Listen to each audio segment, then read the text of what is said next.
Good day. So today I'm going to teach you about the nature of roots. So I'm going to start from the very basics of it, and there will be 5 videos. So when you complete all the 5 videos, then you will perfectly understand the nature of roots. So let me first explain what are the roots. So your roots are your x-intercept. X-intercept, remember, whenever you're finding x-intercept, the y value is 0, right? So whenever we're solving for x and it's equals to 0, like in this situation, we're actually finding the x-intercept. So when you solve for x, the answers that you get are actually what we call your roots, right? So these are what we refer to when we say a nature of roots. So let's solve for x in this case. So we can use the factorizing method, or we can use the quadratic formula. So if we use the factorizing method, there's a video where I showed you how to factorize. So I'm just going to factorize right away. So when we factorize this stuff, we're actually going to have x minus 1, x minus 1. And then from here, our answers are actually going to be x is equals to 1 or x is equals to 1 as well. So these are what we call our roots. So when you look at these numbers, these are real numbers, they exist. So we'll say our roots are real. Whenever it gives you an answer, the roots are real. If it gives you an error, let's say you use the quadratic formula in the calculator and you get an error. If you get an error, then it means the roots don't exist. So you can say the roots are non-real.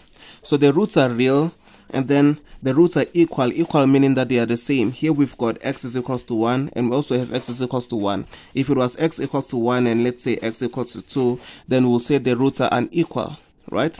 So the roots are equal because they're the same. We have the same answers for both. So the roots are real, they're equal, and then they're rational because these are rational numbers, right? Irrational numbers, it's if you use whenever the answers are actually irrational, you won't even be able to factorize this. You will have to use the quadratic formula, and when you use the quadratic formula, it will give you some decimals where you now have to round off. Whenever you come across that situation, it means your roots are irrational. So those are irrational numbers. For instance, if we have something like 1, 2, 3, 1, 4, 7 continuously, and we can't predict what is next, those are what we call irrational numbers. But whenever a number has a terminating decimal, meaning that it ends, it's rational. Or if it doesn't end, then it must be something that repeats. So whenever it repeats, then it's still rational. So these are rational numbers. So our roots are real, they're equal because they're the same, and then they are rational. Alright, let's look at another scenario. Alright, so here is another scenario. So let's figure out the nature of roots. Let's see how the roots look like. So we're gonna solve for x here, and when we solve for x, you will realize that you cannot factorize. You will realize that factorizing method doesn't work, so you will have to use a quadratic formula. And besides, a quadratic formula can be used everywhere, right? So now the quadratic formula says minus b squared minus b plus or minus the square root of b squared minus 4ac all over 2a. So that's the quadratic formula. So now let's substitute, right? Remember, this is our a, this is our b, this is our c, right? So the coefficient of x squared is always our a, the coefficient of b of x is our b, the coefficient of the one that is actually a constant, meaning that there is no variable, so it's not 1x or 2x. The one that is just a constant is our c. So when we substitute here, we're gonna say minus -4 plus or minus the square root of b squared, which is -4 squared minus 4. Our a is 2, our c is 1, and then all over 2a. So our a is 2. So when we type this in the calculator, the first answer, when we use a plus, this is what we're gonna get.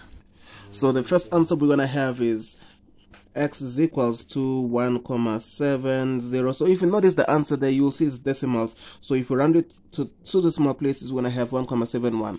1,71, of course, is a rational number, but remember what it was in reality. It was actually decimals that we had to round off. So this is not a rational number, right? Similarly, the other one, if we press a negative, this is what we're going to get. We're going to get 0.29. I just rounded it off. So the other one will be x is equals to So we're gonna have x is equals to 0.29, right? So I rounded them off, right? I just rounded them up so that I could be able to write them. So when we look at how it looks like in the calculator, and besides in the calculator it actually stops because of the calculator's memory. If you look at computers, you will actually see decimal places continuing, right? So these numbers actually do not end in reality. So these are irrational numbers, right? They don't end, and actually they don't repeat. So if they say describe your roots, when you look at this, you realize that okay, your roots are real. These are real numbers as well, right? So your roots are real, and then they are irrational, right? Because remember, before we rounded them off, we had decimals, non-ending decimals, right? And we also could not tell what is coming next after what we see in the calculator. So the roots are real. These are real numbers. So these are roots. They're real numbers. And then they are irrational this time. So irrational. They're also unequal, meaning that they are not the same, right? So they're real, they're unequal, and they are irrational. So here is another situation. So let's figure out, let's discover what, let's find out what are the nature of roots. Let's describe the nature of roots here. So if they say if we have to find out the nature of roots, right? So usually in the question, if they say describe the nature of roots, you're not gonna do what I did, right? What I did is just to make you understand the nature of roots. In the next video, I'll show you exactly how we answer this type of questions. But in this video, what I'm doing is to make you understand what are roots and what do we mean when we say roots are irrational, what do we mean when we say roots are unequal, all those stuff, right?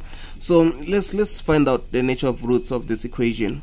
So if you use the quadratic formula, right? Let's use the quadratic formula. So I'm not going to write down the formula. I'm just going to substitute immediately. So minus 4 plus or minus the square root of negative 4 squared minus 4, our a is 2, our c is 100. Then over 2 times 2. So when you type this, you will realize that the calculator gives you it tells you it's an error, right? Scientific error, meaning there is no solution. So what does it mean? We can't even get our answers, right? So the roots are not real, you see. So in this case, because it's an error, the roots are non-real, or so the roots are non-real or imaginary, right? The roots are non-real or imaginary. So these are the types of situations, right? So whenever we say our roots are unequal, we just mean they're not the same, and if they're real, they exist, right? And if they're rational, it means our roots are rational numbers. So in the next video, I will explain what we call discriminant, and then I will show you how to use that to describe the nature of roots.